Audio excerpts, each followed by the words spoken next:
Hello बच्चों, तो चलिए इस प्रश्न को पढ़ते हैं। माना डेल एक्स बराबर सारणिक x plus a, x plus b, x plus a minus c, x plus b, x plus c, x minus एक, x plus c, x plus d, x minus b plus d तथा समाकलन 0 से 2 सारणिक x D x बराबर -16 जहां a comma b comma c comma d समांतर श्रेणी में हो तब समांतर श्रेणी का सार्व अंतर है। तो यहां पर देखो हमें चारों विकल्पों में से सही विकल्प का चयन करना है। ठीक है, तो प्रश्न में आगे बढ़ने से पहले इस प्रश्न से संबंधित जो मुख्य उदाहरण है उसकी हम चर्चा कर लेते हैं। तो देखो, हम जानते हैं कि यदि a comma b comma c comma d इस प्रकार चार पद हैं, ठीक है, समांतर श्रेणी में होंगे ना, ये समांतर श्रेणी में हो तो उसकी स्थिति क्या होती है कि क्रमागत दो पदों का जो अंतर है ना वो सदैव बराबर आता है। यानी बी माइनस ए किसके बराबर आएगा, सी माइनस बी के। ये किसके बराबर आएगा, हमारे पास डी माइनस सी के। और इस संपूर्ण पद को हम बड़ा डी मान लेते हैं। ठीक है, तो यहाँ पर सवाल के हिसाब से भी यही स्थिति लगेगी।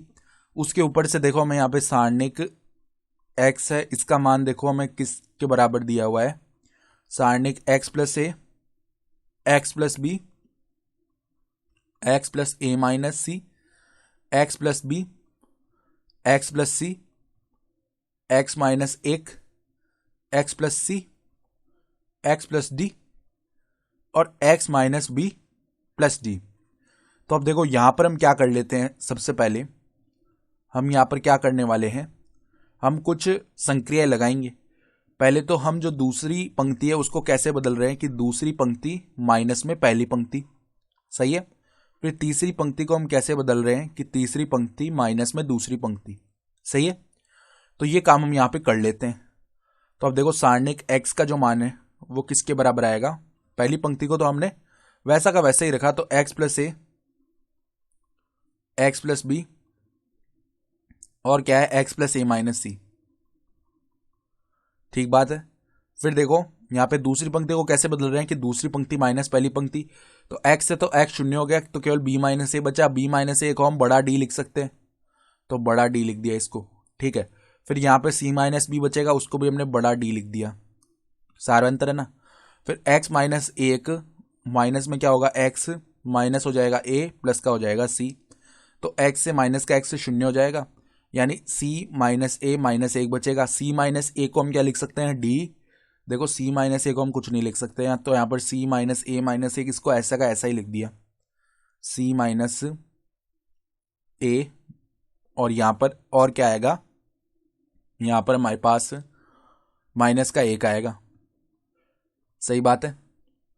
फिर ध्यान से देखो c माइनस बी बनेगा जिसको हमने बड़ा d लिख दिया, सही है। फिर d माइनस सी बचेगा जिसको हमने बड़ा d लिख दिया। फिर देखना यहां से क्या होगा हमारे पास, हम क्या कर रहे थे, यहां पर देखो तीसरी पंक्ति माइनस दूसरी पंक्ति, तो x minus b plus d में से घट गया x माइनस एक, x से x शून्य हो जाएगा, तो d माइनस बी प्लस का एक बचेगा ना। ठीक है, तो यहां पर हम लिख देंगे d माइनस बी प्लस का एक, ये पद आ चुका है। तो अब हम क्या करते हैं, अब हम यहां पर दूसरा जो स्तंभ है उसको ऐसे बदल रहे हैं कि दूसरा स्तंभ माइनस पहला स्तंभ। तो देखो आगे मान क्या बनेगा हमारा, ये पहला स्तंभ तो ऐसा का ऐसा ही रहा। फिर देखो दूसरा स्तंभ किस प्रकार से आएगा, यहाँ पर x प्लस बी में से x प्लस ए घट गया, b माइनस ए बचा जिसको हम d लिख सकते हैं, यानी सार्वंतर। फिर यहाँ पे जीरो आ जाएगा, यहाँ पे जीरो आ जाएगा, फिर ये तो स्तंभ ऐसे का ऐसा ही रहेगा, सही है। तो इस प्रकार के पद आ चुके हैं। तो अब देखो हम दूसरा जो स्तंभ है उसके अनुदिश प्रसार कर लेते हैं इस सारणिक का। तो यहाँ पे देखो माइनस डी पहले बाहर आएगा और गुणा में देखो किस प्रकार के पद आएंगे, डी गुणा होगा डी माइनस बी प्लस एक से, तो डी डी बनेगा, माइनस में डी बी बनेगा, प्लस में डी बन जाएगा। फिर माइनस में देखो ये बड़ा डी गुणा होगा सी माइनस ए माइनस एक से, सही है। तो डी सी आएगा, माइनस का डी ए आएगा, माइनस का डी आ जाएगा, ये पद आ चुका है। तो अब देखो माइनस डी तो बाहर है, यहाँ पर देखो अब ब्रैकेट खोलेंगे, d d minus d b plus में डी, माइनस का आ जाएगा डी सी प्लस का आ जाएगा डी ए और प्लस का डी आ जाएगा। अब देखो प्लस डी से यहाँ पे प्लस डी से नहीं, एक चीज़ देखो यहाँ पे क्या होगी, अब हम क्या कर रहे थे ध्यान से देखो, यहाँ पे प्लस डी आया और फिर यहाँ पे माइनस में माइनस का डी आया, तो अब देखो किस हिसाब से पदों को सरल करना है। तो देखो यहाँ पर डी डी का पद है, सही है, और डी सी का भी पद है, फिर माइनस डी बी का पद है, प्लस डी ए का पद है। तो इनसे देखो हम किस प्रकार के पद बनाएंगे, हम ध्यान से देखना। माइनस डी को वैसा का वैसा लिखा, फिर डी अगर उभयनिष्ठ लिया तो डी माइनस सी बचेगा, सही है। फिर अगर माइनस का डी उभयनिष्ठ लिया तो बी माइनस ए बचेगा, सही है। और प्लस का यहाँ पे 2d आ गया है। इतनी बात समझ में आ गई। फिर देखो अब d माइनस सी को हम क्या लिख सकते हैं, बड़ा d लिख सकते हैं, और b माइनस ए को भी हम बड़ा d लिख सकते हैं।